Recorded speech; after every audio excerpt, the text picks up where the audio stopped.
So I guess one of the themes of this week on my hair loss video channel here has been trying to help 15-year-old boys with their hair loss. And wow, there's another one. Here's another one. Yeah, a 15-year-old boy experiencing hair loss.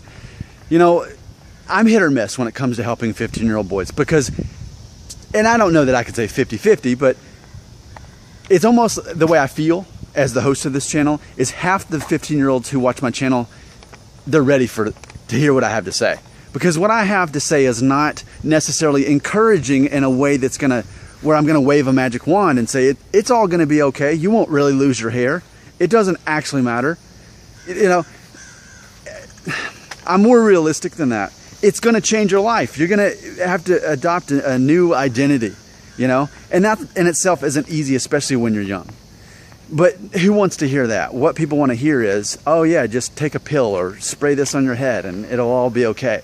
I'm not that kind of person. I care too much about people, and by caring about them, I'm honest with them. I'm not going to say stuff to make somebody feel good and then down the road they'll feel even worse off. I'm not that kind of person. I care too much about actually helping people. So I want to address this. This is more of almost just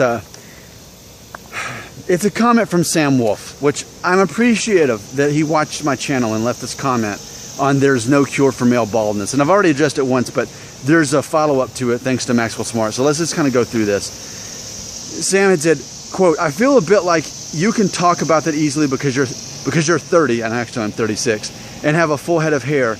Actually, I'm 15 and already experienced hair loss. School starts in September. The quote, it's only in your mind, others don't care, end quote thing. I wouldn't be so sure. So Maxwell Smart, I'm very grateful to have Maxwell Smart and Robert here both. They're both they kind of fill in the gaps where I fall short. For example, showing is the compassion that certain viewers need to give. I'm not as compassionate into emotions and stuff. I'm more about like, here's psychologically how we're going to get this. We're going to overcome this. We're going to forget emotions. You don't need those for what I'm selling.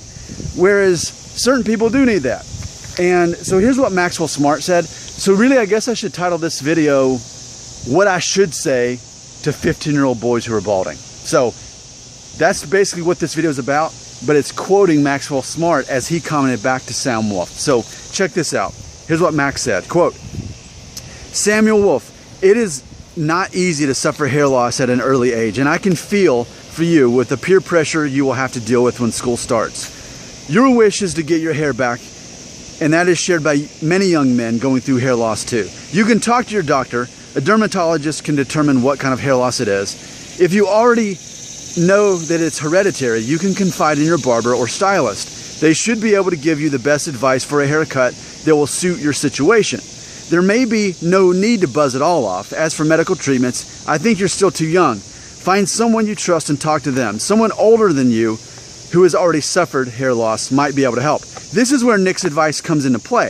If you learn to accept your hair loss, however difficult it is, you will come out stronger. Life goes on with or without hair.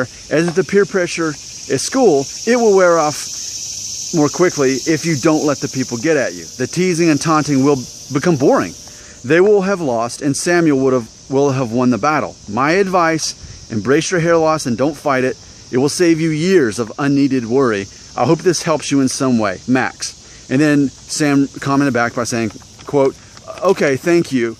I'm grateful for that advice and assurance, end quote. So for anyone who's 15 or in their teenage years and experiencing hair loss, and you're not quite ready for that whole concept of let's embrace your new identity, because really people are judging you for other things anyway. And by focusing on hair loss, you're focusing on the wrong thing that people judge you for anyway. If you're not ready for that, then what I just quoted from Max is what you need to hear instead. And I'm very grateful for that. And I'm not making that seem petty, you know, because it's this thing about hair loss. It is a journey, you know, and we could even argue that I'm still on this journey. So some people are where Sam is. That's where they're at. They haven't got to that level of acceptance and new identity. And totally understandable. And that's not a bad thing. A journey has to begin somewhere, whereas my journey is coming to an end. Sam's at the beginning of this. So whereas I'm not as compassionate as I need to be for guys like Sam, fortunately my stunt double, Max, stepped in and helped. So pass that along. For anyone starting out, that's the best news that you can hear, because it's still realistic. You know, ultimately you need to be assured. You need to be told that it's okay. But still, it's a matter of, and I appreciate that even Max had pointed out that basically, as long as you're letting people tease you and bother you and emotionally affect you, you're always going to be that victim. And that's part of maturing and growing up. So once you get to that stage, it'll all make more sense. But this is great starter information. Just forget everything I just said in this video. Only listen to what Max said, because if that's where you're at, then that's all you need to say. I'm a bad influence on you at that point, because really only Max said the right things you need to hear. See, I'm already corrupting this good information by giving my editorial. I need to stop talking right now.